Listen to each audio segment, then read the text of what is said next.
नमस्कार साथियों, स्वागत करते हैं आप सभी का सरस्वती मंथन न्यूज़ में और आज हमारे साथ मौजूद हैं शाहजहाँपुर के प्रतिष्ठित neuro surgeon doctor Shashank Gangwar ji. आज हम उनसे बातचीत करेंगे क्योंकि आजकल जो है अवसाद के लक्षण बहुत ज़्यादा बढ़ रहे हैं, उससे लोग काफ़ी परेशान हो रहे हैं। डॉक्टर साहब से जानेंगे आखिर क्यों इस तरह से मरीजों को में इज़ाफ़ा हो रहा है और जो मरीज जो है इस कदर ये बीमारी फैल रही है ताकि लोग आत्महत्या तक के लिए लोग प्रयासरत रहते हैं। ऐसे में डॉक्टर से जानना चाहेंगे कि ये क्यों हो रहा है, किस प्रकार है, इसका क्या इलाज है, किस तरह के लोगों को रख-रखाव रखेंगे? डॉक्टर साहब। नमस्ते। मैं डॉक्टर शशांक गंगवार हूँ और पहले तो ना मैं न्यूरो सर्जन नहीं हूँ, न्यूरो साइकियाट्रिस्ट हैं, ठीक है? फ़र्क होता है न्यूरो सर्जन, न्यूरोलॉजिस्ट और न्यूरो साइकियाट्रिस्ट में बेसिकली, ठीक है? और बेसिकली न्यूरो सर्जन तो सर्जरी वाले हो गए, ठीक है? न्यूरोलॉजिस्ट जो होते हैं डीएम न्यूरोलॉजी होते हैं, हम जो है मानसिक रोग विशेषज्ञ होते हैं, न्यूरो साइकियाट्रिस्ट थोड़ा-सा। हाँ, थैंक यू। ठीक है, तो अभी आपने जो बोला ना अवसाद डिप्रेशन, डिप्रेशन ना साइकियाट्री में सबसे कॉमन बीमारी है। मतलब सबसे ज़्यादा मरीज़ इसी चीज़ के हैं और आजकल डिप्रेशन बढ़ भी बहुत ज़्यादा रहा है, उसके बढ़ने के कई सारे कारण हैं। ठीक है, सबसे पहले तो ये है कि न्यूक्लियर फैमिलीज़ अपने आप में कहीं न कहीं डिप्रेशन को बढ़ावा देती हैं, ठीक है? क्योंकि सारे पहले क्या होता था ना एक टाइम पर सारा पूरा परिवार मिल के रहता था, सारे लोग, ठीक है? तो सब एक-दूसरे का सपोर्ट बने रहते थे हमेशा। किसी को कोई परेशानी है तो भाई चाचा, भतीजे कोई ना कोई सब लोग साथ में मिले-जुले रहते हैं। नो डाउट आपस में लड़ाइयाँ भी होती थी, ऐसा नहीं है। साथ रहने के नुकसान भी है, लेकिन साथ रहने के फ़ायदे भी बहुत सारे होते थे। अगर कोई साथ में 10 लोग रह रहे हैं तो आप अपनी सुख-दुःख की बात शेयर कर सकते हैं, ठीक है? एक-दूसरे को सपोर्ट दे सकते हैं।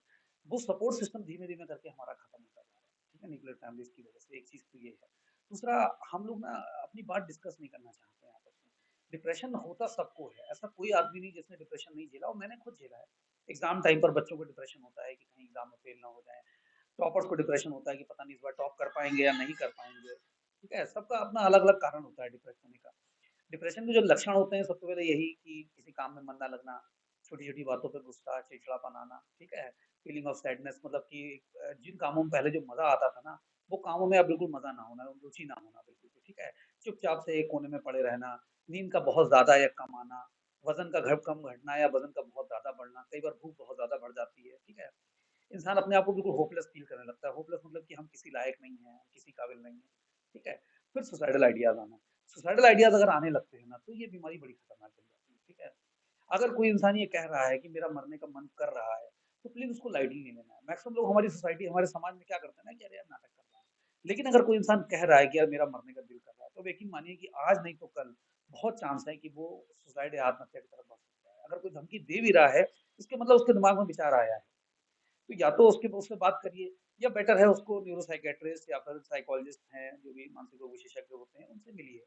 राय लेने में, बात करने में कोई बुराई नहीं है। ज़रूरी नहीं हर बार दवाइयाँ ही चलें, कई बार काउंसलिंग से बहुत लोगों को आराम मिल जाता है, ठीक है? काउंसलिंग भी बहुत इंपॉर्टेंट पार्ट है इसका।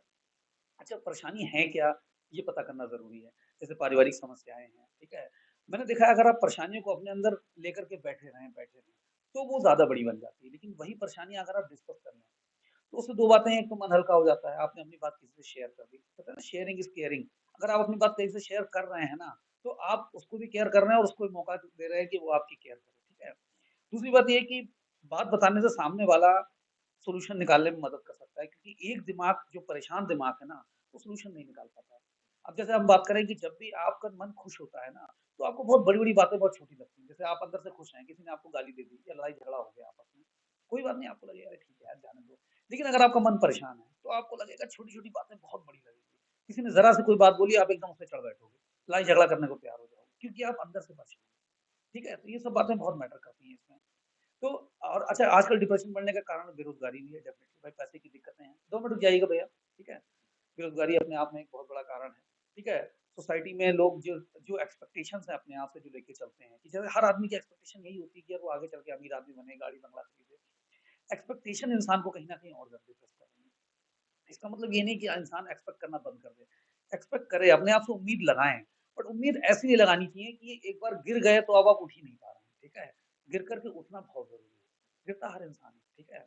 हर कोई डिप्रेस होता है। आप एक भी ऐसा दुनिया में इंसान नहीं है जिसने डिप्रेशन फेस ना किया हो, जिसने अवसाद फेस ना किया हो। अच्छा लोगों को एक कन्फ्यूज़न रहता है कि डिप्रेशन एक तो मानसिक बीमारी है, एक जो हम रेगुलर भाषा में यूज़ करते हैं कि यार आज बॉस ने डाँट दिया, बड़ा मन उदास है। ये डिप्रेशन नहीं है। जब 15 दिन तक लगातार ये वाले लक्षण चलते रहे जो मैंने आपको बताए हैं, तब हम वो बीमारी मानते हैं कि ये मानसिक बीमारी मेजर डिप्रेसिव डिसऑर्डर या डिप्रेशन है, ठीक है? कभी-कभार कि यार एग्ज़ाम में फेल हो गए, मन उदास है, एग्ज़ाम पास हो गए, सही हो, ठीक है? तो ये डिप्रेशन नहीं है, ये क्षणिक है, मतलब कि थोड़ी देर के लिए मम्मी-पापा ने डाँट दिया या कोई बात हो गई, कोई लड़ाई-झगड़ा हो गया तो मन उदास हुआ, नॉर्मल है, ठीक है? वो कंटीन्यूअस मन उदास रहे, काम में मन ना लगे, बिल्कुल सुसाइडल आइडियाज़ आएँ, आत्महत्या करने की अगर इंसान कोशिश कर रहा है ना, तब तो ये बहुत खतरनाक चीज़ है। जैसे मान लीजिए कोई लटकने की कोशिश कर रहा है या ट्रेन के आगे नीचे जाने की कोशिश कर रहा है, किसी ने चूहे मार दवाई खा ली है, भले ही वो बच गया है, उसका ट्रीटमेंट बहुत ज़रूरी है, ठीक है? उसमें कई बार इंस्टीट्यूशन में मतलब भर्ती भी कराना पड़ जाता है कई बार ऐसे मरीज़ों को। अच्छा, कई बार ये होता है कि एक मरीज़ की जीने की इच्छा ही खत्म हो गई है, वो बार-बार मरना चाह रहा है, ठीक है? तो ऐसे केसेज़ में दवाइयाँ भी कई बार काम नहीं कर रही होती, काउंसलिंग दवाइयाँ फ़ेल कर जाती हैं कई बार, क्योंकि टाइम इतना होता नहीं है हमारे पास। भाई मरीज़ 15 दिन दवाई का असर आने में लगता है, 15 दिन में तो मरीज़ 5 बार आत्महत्या करने की कोशिश कर लेगा, ठीक है? हाँ, एक प्रेमी युगल में तो ये है कि बच्चे थोड़ा इमैच्योर होते हैं, अगर वो थोड़ा-सा आगे बढ़ के सोचेंगे ना कभी, तो उन्हें लगेगा कि यार बहुत छोटी-सी बात के लिए हम मरने जा रहे थे, मैं सही बताऊँ। और अब यकीन मानिए कि अ, उनको उस टाइम पर ये लगता है, उस मोमेंट पर कि ज़िंदगी खत्म हो गई है। लेकिन 1 महीने बाद जब आप उस बात को सोचेंगे बैठ कर के ना, तो आपको लगेगा यार क्या फालतू चीज़ के लिए जान देने जा रहे थे वाक़ई, ठीक है? तो ये सब चीज़ें बहुत मैटर करती हैं इसमें, ठीक है? बाकी अच्छा एक चीज़ होती है ईसीटी, इलेक्ट्रोकन्वल्सिव थेरेपी आपने देखा होगा बिजली के झटके दिए जाते हैं। ये बेस्ट ट्रीटमेंट है सुसाइडल पेशेंट के लिए। अगर कोई आदमी बार-बार आत्महत्या करने की कोशिश कर रहा है या कह रहा है हम मरना ही चाहते हैं, हम बचेंगे नहीं, उसके लिए ईसीटी बेस्ट ट्रीटमेंट है। इलेक्ट्रिक झटके लगते ही मरीज़ बहुत जल्दी इम्प्रूव कर सकता है, 2 या 3 झटकों में ही, ठीक है? लेकिन लोग लगवाना नहीं चाहते हैं आजकल। लोगों को डर रहता है कि अरे पता नहीं ये इलेक्ट्रिक झटका लगेगा तो क्या होगा? हालाँकि बहुत कम साइड इफेक्ट्स हैं, बहुत अच्छी थेरेपी है ये, लेकिन लोग डरते इतना है तो आजकल उतना ज़्यादा यूज़ नहीं होती है। मतलब हमारी बॉडी के अंदर भी कोई ना कोई हार्मोन्स हैं जो कि कहीं न कहीं डेफ़िनिटली न्यूरोकेमिकल्स होते हैं ब्रेन में, सेरोटोनिन है, डोपामाइन है, ठीक है? ये नॉरएपिनेफ्रिन है, स्पेशली सेरोटोनिन एक न्यूरोकेमिकल है जो डिप्रेशन को बढ़ावा देता है, ठीक है? जब-जब सेरोटोनिन का लेवल घटेगा ब्रेन में, ठीक है? तब-तब डिप्रेशन बढ़ता है। इसकी पूर्ति कहाँ से की जाती हमारी दवाइयाँ हैं, हम जो दवाइयाँ देते हैं वो सेरोटोनिन वाली दवाइयाँ ही देते हैं। वो दवाइयाँ जो है सेरोटोनिन को बढ़ा देती हैं, तो मरीज़ थोड़ा बेहतर फ़ील करने लगता है, लेकिन वो कुछ देर के लिए बेहतर फ़ील करेगा जब तक दवाई चल रही है, ठीक है? अब मान लीजिए अगर मेरी वाइफ़ से मेरा लड़ाई-झगड़ा चल रहा है या मेरे भाई से जायदाद को लेके लड़ाई-झगड़ा चल रहा है, तो जब तक वो लड़ाई-झगड़ा शांत नहीं हो जाएगा तब तक तो मेरी बीमारी बार-बार पलटेगी ना। हम दवाओं से सेरोटोनिन बढ़ाएँगे, वही लड़ाई-झगड़ा सेरोटोनिन फिर घटा देगा। हम फिर बढ़ाएँगे तो फिर घटा देगा। जी समझे? तो जो मेन ट्रीटमेंट है वो दवाइयाँ नहीं है। दवाइयाँ तो वही इम्प्रूव कर देंगी, लेकिन जो मेन ट्रीटमेंट है वो आपका जो जिस वजह से डिप्रेशन हो रहा है पहले उसको देखिए, ठीक है? डॉक्टर साहब सर्दियों में मरीजों की संख्या जो है काफ़ी बढ़ जाती है क्या? सर्दियों में देखो ये जो है ना ये हिंदुस्तान के ऊपर अप्लाई नहीं होता है इंडिया में, मैं सही बताऊँ। ये सर्दियों वाला जो सीज़नल डिप्रेशन है ना, सीज़नल अफेक्टिव डिसऑर्डर कहते हैं हम लोग, एक डायग्नोसिस है, डिप्रेशन का एक पार्ट होता है एसईडी, सीज़नल अफेक्टिव डिसऑर्डर। ये उन कंट्रीज़ में जाता है जैसे अमेरिका है, कनाडा है, जहाँ टेम्परेचर 0 से नीचे चला जाता है।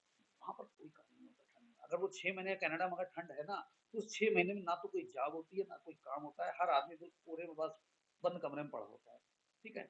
जब आपका जॉब नहीं होगी, खाने की रोटी नहीं होगी, तो डिप्रेशन अपने आप बढ़ता है, ठीक है? इंडिया में इतना ज़्यादा ऐसी ठंड नहीं पड़ती है कि जिसका कोई वो हो, ठीक है? सीज़नल अफेक्टिव डिसऑर्डर इंडिया में उतना कॉमन नहीं है। लेकिन हाँ, एक चीज़ है, कई लोगों को धूप से बड़ा अच्छा लगता है।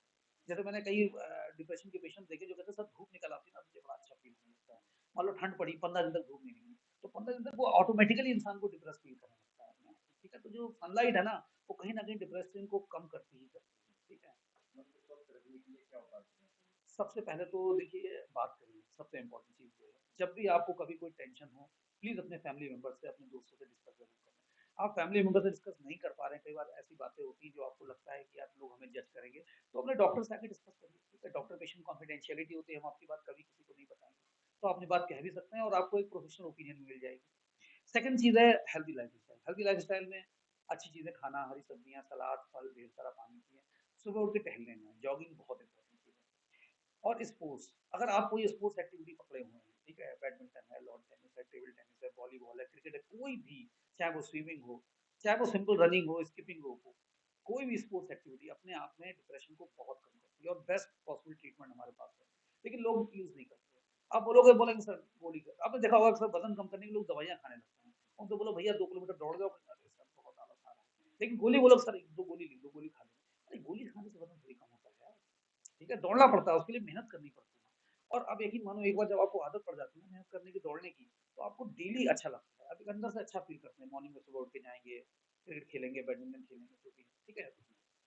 हेल्थी लाइफ़स्टाइल जितना ज़्यादा हो सके टेंशन से दूर रहने की कोशिश करिए, नेगेटिव चीज़ों से बचने की कोशिश करिए, ठीक है? आजकल समाज में भी जो नेगेटिव न्यूज़ फैली हुई है ना, न्यूज़ चैनल्स पे भी कई बार आपने देखा होगा कि यहाँ अर्थक्वेक आ गया, थोड़ा बहुत देखें लेकिन बार-बार उसको देखते रहने से ना कई बार उसका भी बड़ा इम्पैक्ट आता है हमारी बॉडी, हमारे माइंड पे कई बार, ठीक है? तो ये वाली चीज़ें हैं थोड़ा-सा नेगेटिविटी से दूर रहिए बेसिकली, कोशिश करें ज़्यादा से ज़्यादा पॉजिटिव रहने की कोशिश करें, ठीक है? जी, तो ये थे डॉक्टर साहब हमारे साथ मौजूद, जिन्होंने बताया कि किस तरह से रख-रखाव रखा जाए और हमें क्या-क्या अपनी दैनिक दिनचर्या में करना है।